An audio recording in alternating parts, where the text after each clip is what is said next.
Hey Terrarians, how's it going? My name is Pixelated Fireball, and welcome back to another episode of Pinkymod. So before I get into anything, I want to apologize for skipping a day with videos yesterday.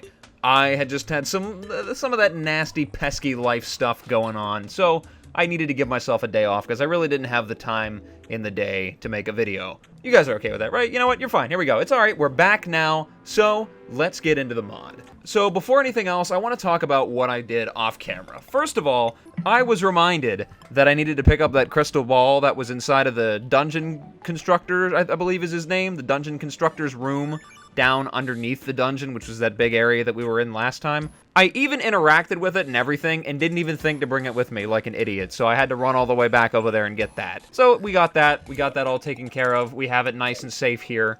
We can use that later on down the line, because I was also told that now that we've defeated Skeletron, we have access to the next leg of this mod, new bosses, who are incredibly difficult, I was told. Very, very challenging, so I'm very excited to try those out. We need to switch up our strategy a little bit here. I've been pretty much solid melee, and it's worked for me, but if these bosses are going to hit me as hard as I'm told that they're going to, I'm going to need to get some ranged. I do have the Meteor Glove still, which I got upgraded to Demonic. I'm not really sure what the best modifier for it is, but that's as far as I got before I ran out of gold, so I'm just satisfied with that. It's going to have to work. I have to change up our items here a little bit. And speaking of which, I did get these Featherfall boots. They're made just out of Frostbark boots and a Lucky Horseshoe from up in the Sky Islands. They actually run very, very fast. Like, I don't know if you could really tell the difference. We'll go down here and I'll show you, but look at that. I don't know if you can really see the difference between them and the Lightning boots, but I think it's very noticeable. I move very quickly now, so that's very cool, very cool. But also, I want to mention, while I was up there fishing, I was attacked by a couple of new enemies up there that I've never seen before. One was a shark, and the other one was some kind of gem thing. We got lore about it. We'll talk about that later. But it's funny because I was just up there fishing for sky crates, and I was like, huh, it'd be really, really crappy if a random enemy just come flying off the corner of the screen and came and interrupted this whole thing. And then sure enough, here comes this big floating diamond to shoot laser beams at me. That's what I get. Have a bad habit of doing that. I gotta keep my mouth shut from now on. Another mod-related thing that I did was I managed to build this gigantic underground jungle here. Very, very nice. I loved doing that. I sort of abused Veinminer to get the area opened up down there, but in order to get all the seeds that it would take to build that so quickly, I had to use an item. And I think it's a staff. It's like the Staff of Regrowth, but it's called the Staff of Overgrowth, which is made out of, I'll show you here, it's made out of some Soul Blossom leaves, mahogany, jungle spores, and 4 jungle grass seeds. And I actually had exactly enough seeds to make this. That was the thing that I was worried about, because we've been collecting these Soul Blossom leaves since practically the start of the Let's Play, so I had plenty of those, and I finally found a use for them. It does have this weird habit, just sort of a visual glitch, where the grass will go on each block, but it'll sort of leave the corners exposed so you can still see the mud. But I just ran over it with some of those leaf shoes or whatever. I forget what they're called. They're those shoes you get from the underground jungle where you run over grass and it makes plants grow on them. I just used that, and whenever I broke those, for some reason, it fixed the glitch. So, I mean, hey, it works out, it's fine. But we got that taken care of, so we can start getting those life hearts as soon as possible. Also managed to finally getting around to building a little bit of a garden over here, too. That's all I've been doing. That's what I've been doing with the excess stuff, because I really can't be bothered to build anything new. I just keep adding on to this little shanty town over here. I keep adding to it. Got a nice little garden going up there. I'll expand it further. But yeah, everything is taken care of. Everything is good to go, straightened out. And I think that's the only stuff that I did. So, next thing, we can get into the lore. Hopefully it doesn't crash the game, because I tried to read it earlier, but it really wouldn't let me. So let's give it a try. Hey, it worked. Okay. So let's go over these new enemies that I discovered down here. First was the Sky Shark. No one asked for these guys, no one needs sharks that fly, but obviously, Terraria cares about no one, and sky sharks exist anyway. They glide through the sky searching for a snack. Their diet consists of harpies, skitherflights, and Terrarians. Over the years, they have grown to target Terrarians, but while we put up a good fight, we do not damage their brains by being in their presence. You know what? I beg to differ. I think we need more sharks in more places and more time. Honestly, we had land sharks flying around too. I'd be happy with that. But I love the sprite for that. It looks really cool. Very, very cool. Oh, okay, yeah, that's just Dante or Dre over there just being a vicious psychopath. Oh, that's another thing that I never mentioned. I was just running around down here and I heard this guy just shooting off at nothing, just shooting at the walls, and I couldn't figure out what it was that he was blasting at. but I realized that it was actually the bugs that were flying around outside. It was the butterflies. So evidently, our little buddy here, Dre, in his free time when we're out adventuring, likes to use his pistol to shoot butterflies out of the sky. So, I mean, that's pretty hardcore. This dude is a psychopath. Just wanted to get that cleared up. Apparently he likes to do that. I don't know if there's any other enemies he likes to shoot at, but he was going after him. And I thought that was just hilarious. But yeah, that's what Dre does in his free time. Uses his Glock to blow butterflies out of the sky. So that's really entertaining. Anyways, now back to this thing, the vacuum floater. That's what that big diamond was that shoots laser beams at me. Something from the edge of space. It's smooth and diamond-shaped. This cannot end right. It also fires very damaging lasers in a wide spread. They, however, have one weakness. It appears that they are extremely weak to blows from pickaxes or mining tools. I did not give that a try. I just beat it over the head with my broadsword here. I guess the next time I'm up there, I'm gonna have to give it a try with the Reaver Shark or whatever else I might have on me, see if it actually does more damage to it. But that's really cool. I didn't even know that, but there you go. That's all the stuff, new stuff that you missed, the things you didn't see, and all the wonderful new adventures that I have gone on off camera. So without any further ado, all that long, probably 20-minute long intro, not 20 minutes, it was probably more like 5, but anyway, you know what I mean. That long intro out of the way, we are ready to move on to the next leg of our journey, and you will see I have a unique item in the inventory here. Oh wait, I almost forgot. Totally almost forgot about this really serious warning. I can't believe I almost skipped over that, but before we go on anything else, I gotta show you. Gotta show you this right here. Let me get it in the right spot here. Really serious warning. Dear Terrarian who is reading this, I am Valdaris, nothing more, nothing less, a harpy. I'm writing to warn you of this man in a green shirt, blue pants, and with orange hair. He looks like a guide, or a Terrarian, but he is neither. He is a demonic entity beyond space and time that you should avoid at all costs. Do not make contact with him. He will prey upon your mental weakness to plant the seeds of delusion in you. If you listen to his words, in time you will be his slave. And if you resist, he will destroy you. Just avoid him, for everyone's sake. Lest another floating island cluster gets vaporized and the cartographers have to scratch their heads again. So whoever this Valdaris person is, I guess we'll bump into him eventually, or her, or whoever they are. Eventually we'll come across him. But I already knew that about the guide. The guide was a demonic entity. I mean, my god, that's pretty obvious. He opens doors to let monsters come into your house and kill you and your NPCs. He sends you off on random adventures and journeys to go to the underworld, go to the jungle. There's cool stuff there, and usually the only thing I find is death. I already knew he was out to get us. That's not a secret. Oh, and you know, like I said before, he's kind of the avatar of the Wall of Flesh pretty much, so, you know, that's something to look forward to. Even though he does tell you to drop a living sacrifice into lava down there, I guess he's a little bit disturbed, but he kind of asks you to kill him, but hey, you know, whatever, it's fine, it's okay. I generally ignore him anyway, though. I don't pay much attention to him, and that's usually been fine for me, but there you go. That's that last little bit taken care of. So anyway, like I was saying, we have this new item that I got from the merchant for 25 gold. Or 35 gold, I think it was. It's a sun-swept egg. It does throwing damage and has all that stuff there, but it doesn't matter because it's a quest item. It is a peculiar egg that the merchant claimed to have stumbled upon when in the desert. Since it does not at all taste nice, it's practically useless unless throwing eggs is your sport. There's a label here. If found, please return to the desert town of Eitd? Please return to the desert town. You guess if you ever head there, you should pack this egg along. It can only be used in the desert town of Eitd. I think that's what it is, Eitd. But the traveler might be interested in this. So that's right, ladies and gentlemen. We have a new location to go to. So let's talk to our buddy Dre here and see what's up. Now, this is quite the egg. Very peculiar indeed. Thank you for this amazing discovery. I have traced the egg's origin by comparing it with, highly detailed sources. Totally not by reading the text described in the bottom left. Me too. The egg's origin is some seemingly insignificant small desert town facing the southwestern coast off the mainland. Now, if you know, that place is one battered by conflict. Ever since I was born, the Great Desert has been the site of over 12 insurgencies and counting. Anyways, you do get the idea, right?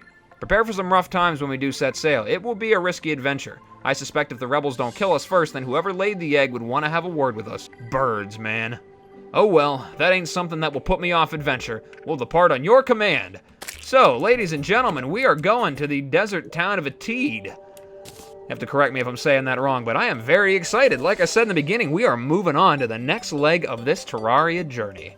So, I'm assuming we're gonna fight a boss over there. I'm guessing that's the next thing to do. Or at least we're gonna find a lot of really dangerous things, so it'll be worth bringing some potions with us. And I did catch some goop squids to make these agility potions, which increase your jump height and fall speed, make it easier to evade projectiles. I caught these in the underground jungle. I built a little pool down there. I don't know if you saw that, but let me get to it. I built some pools down there. This one's for the jungle. This one's for just the regular underground, so I don't have to go too far.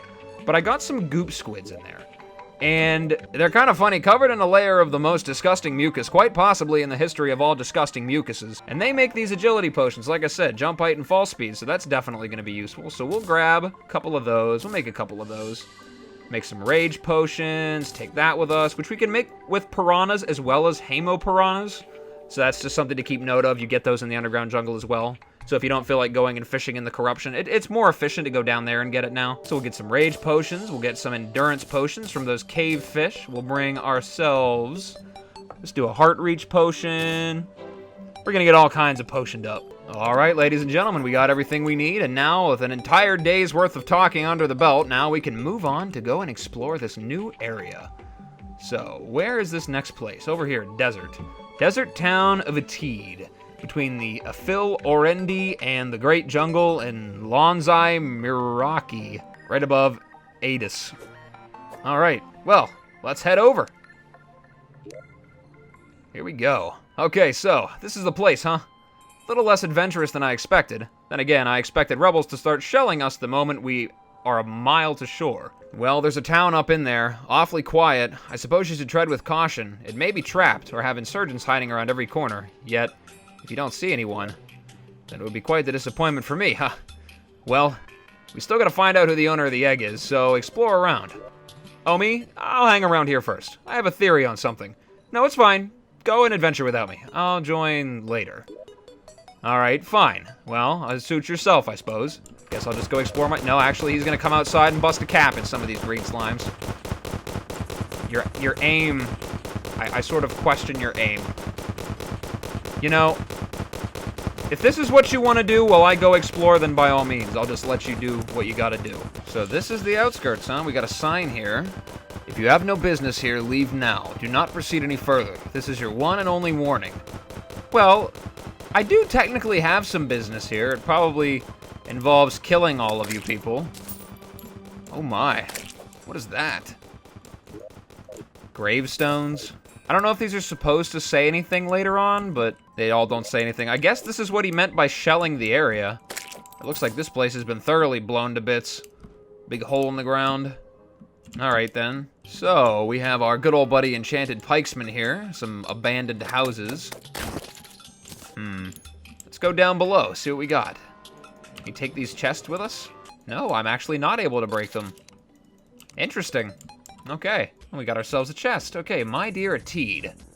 Okay, what do we got here? Watchman's Hawk, inspired by the customized pistol wielded by a hero of legends in the Royal Terrarian Army. When held in hand, right-click to zoom. Fossils and a whole bunch of iron skin potions. My god. I didn't even need to bother making any potions when I came over here. I didn't know they were just gonna throw them at me like they were going out of style. I can't put any torches down, so just gotta kind of light my own path here. Looks like a little mining area here. Got some palm wood. Royal Cross Report. I imagine we're gonna have lots to read by the end of this. Lots and lots to read. A sword rack. I can't place them either. I don't really want one. Any of these have anything in them? More palm wood. A plea. No new enemies yet. I don't see anyone. This place looks abandoned. Nobody running around down in the mine. Just us antlions. Oh my. Lava! However, will I cross this tremendous gap? Oh yeah, I have wings. Sandstorm in a bottle, fossils. Okay, that's pretty useful, I guess. Could probably do something with that. Kinda completely pointless since I have wings now, but I mean, hey. Items are items, man. Never know what you might use stuff for. Especially in mods. Okay. Oh, hello. Try not to die here. That'd be great. I was gonna say, is this area just one complete, like, antlion mound here? Is that what happened? Antlions came and killed everybody? Rebels and Antlions. There's your title. A lot of chests with nothing in them. Little underground water pit. Go for a little bit of a swim. Bloop. Bloop. Go for some fishing down there. Alright, well. I guess we've come up the other side. Ooh, new banner. It's It's a shame I can't break that. That looks pretty cool. Okay, so I guess this is the ruins. Ruins of the house. I don't see anything else. No new chests. Shame I can't break all those crates. I'd take all of them and go to hard mode with them. Can I set my spawn point here? Can I get up there, maybe? I can set my spawn point here, so that's good. Looks like this is about it, though. I'll explore some of these basements down here. It takes me back to where I was. Did I go over there yet? Ow. Yes, I was already over there. Thank you for saying hello, Ant Lion. There weren't even this many in the regular world. Take all that. I don't know if I'm gonna keep any of that stuff. I don't really know if I need javelins. They're not useful for anything. Be cool if I could make them into new things, but alright. I think we've done a lap around over here. We've seen all there is to see over there. Alright, well, I guess we're gonna move on up that hill over there. Let's try not to get impaled on the spikes over there. Those look like the, jungle temple spikes. Up onto the bulwark. This looks like a boss arena. Yeah, this is definitely a boss arena. What is that? Ooh. Invisible wall here, a little invisible barrier. Okay, well, I guess this is where it wants me to fight that thing. There's a nest. Is this where you put it? I guess this is where you put it to summon it. I mean, am I ready? I guess we're gonna find out. Oh, here we go. It's alive. It's awake. Oh, who is that? Who are you? Hello? Oh god, what is that stuff? Okay, let's potion up here. Let's get ready. Oh, there it is. Okay, go meteors. 10,000 health. That's a good bit of HP right there. Oh, wow. Okay. Big fireballs. Not bad contact damage either. Let's yo-yo it up here. Let me get some debuffs on him if I can. Goblin Scout. I knew the goblins were involved. Does the actual person himself have any... Oh my, okay. We have a lot here. There's a lot to dodge. It is bullet hell. At least it makes the arena for me. Saves me a lot of trouble. What is he doing? He's kind of invisible and taking almost no damage. Must be a dodge phase. Oh god. Does that little dude take any damage as well? Ow. Ow. I don't need that. I don't want your spear. Put it away. Oh god. Oh god. Oh god, it's a harpy. That's gonna kill me. Alright, come back. Come back. Come back. There we go. I think I figured out... Is that also a vulture wearing sunglasses? That is hilarious. Oh, harpy. Go away. The arms dealer has arrived. Oh, I guess they're spawning in on this because it's a new world and there's technically houses over there. Alright, I think we got this in the bag here. This guy is really cool, though. I love his attacks. It's unique that it's an aerial boss that doesn't just strictly fly above you and shoot down at you. There we go. Okay, so he's down. What's next? This must be part 2 of the boss fight here. Boss music's still playing, so we're still going. He does not seem as much of a threat. The harpies are currently more of a threat to me than he is. Come on, come on, come on. Get over here. Get here. Come on. Come on. Oh my god, I want your abilities so bad. I want to be able to rain fire down on my enemies. You can't catch me with my shoes. I got new shoes, man. I got my Jordans on. Can't touch me. It's using quite a bit of meteorites. Would also help if I didn't miss every shot, too, so... Come on, come on, come on. I know you want to die. I know it's your life's goal here. It's your whole purpose in life. Sunlight Trader, I will have you. There we go. The great soul of the Sunlight Trader has been liberated. Unlocked some lore, and the surface of the mineral mirror is shaking. Okay. What do we got here? All kinds of stuff. Spark of Courage. Increases max minions by 1 permanently. Alright, sure. Okay, what else we got here? We do have... Alright, we do have harpies. Get away from me. Go down here where it's safe. Okay, so we do have... Mineral Mirror does something. It's not doing anything. I guess it'll only happen whenever I go back to the other worlds. We'll have to remember to do that when we get there. And then we have the Sunlight Trader's treasure bag. Oh, we actually got some dev gear. We got Senex's wings and her set. Oh, that's really cool. Get some Dune Shifter trousers. What's that? Movement speed, increases max flight time, max acceleration speed. No, you do not get the updated sprite yet. Okay, that's something new. Kind of want to fight him again. Did we only get 1 piece of that set? Guess we'll have to come and fight him a couple more times, but okay, there we go. That is the Sunlight Trader. Very interesting boss. We got Astral Dial, interfere with time itself. Be warned, however, for excessive interference will cause strange disruptions in its flow The nameless vigilante chose a life of justice-seeking and vengeance to live by the sword, but all he ever accomplished is more death and destruction. For in war, there are no heroes, only survivors and sufferers. Okay. We got this quick desert eagle. 20% chance to fire sunbeams on top of bullets. Ooh. That's fancy.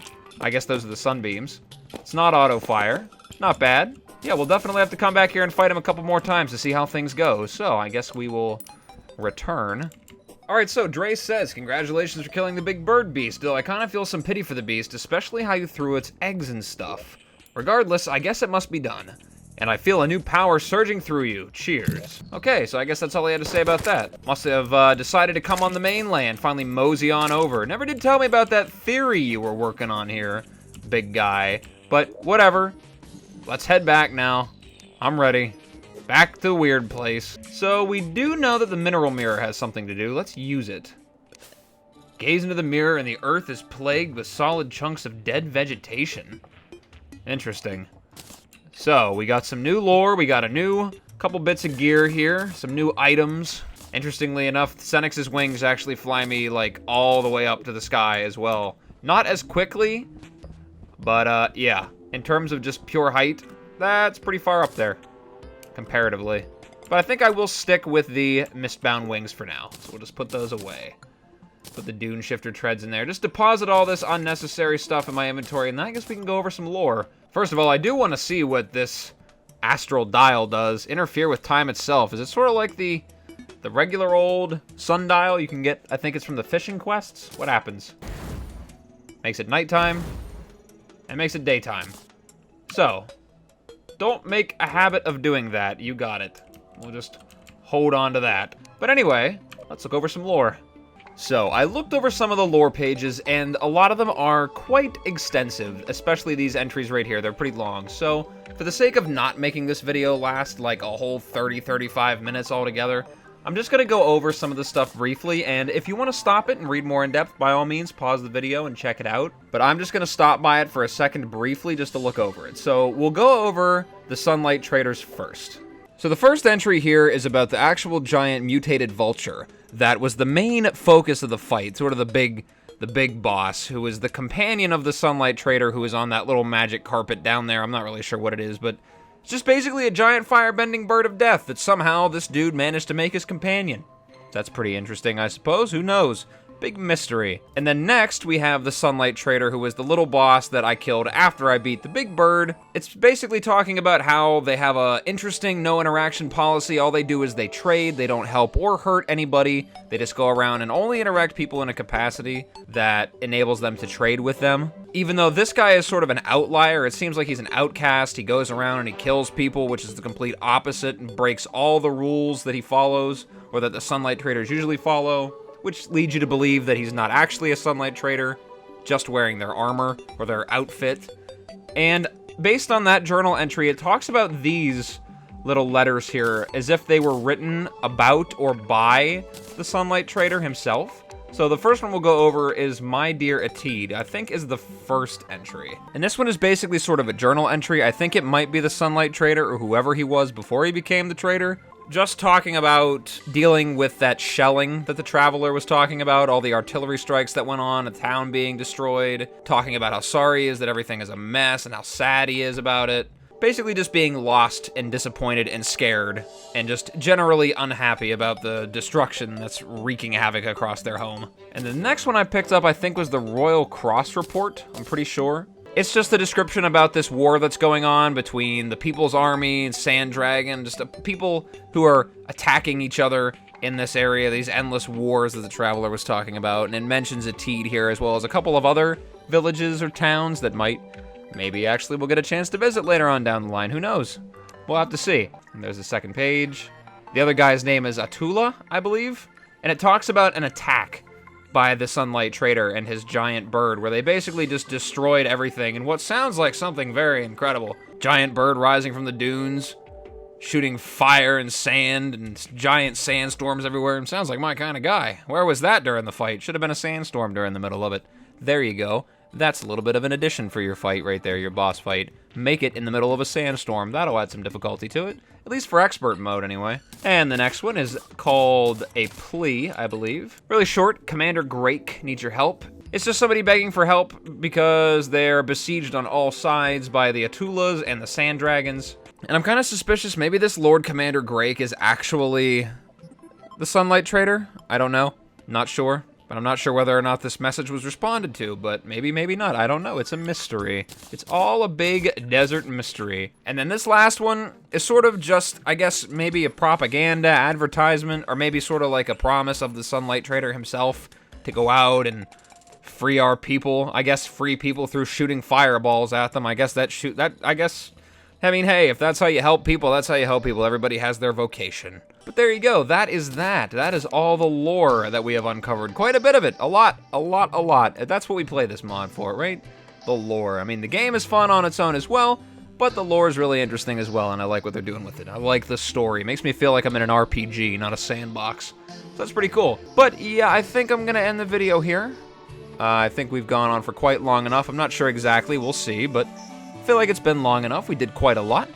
I believe, I guess, in the next episode, we're going to have to go out and find some of that new ore, which I guess some of which actually spawned down there, I see. So we'll have to go out and get that. We'll do that in the next video. So, thank you guys so much for stopping by and checking me out. I really appreciate it. And as always, whatever it is, wherever you are, day or night, I hope you're having a good one of those. And I will see you in the next video. Bye-bye.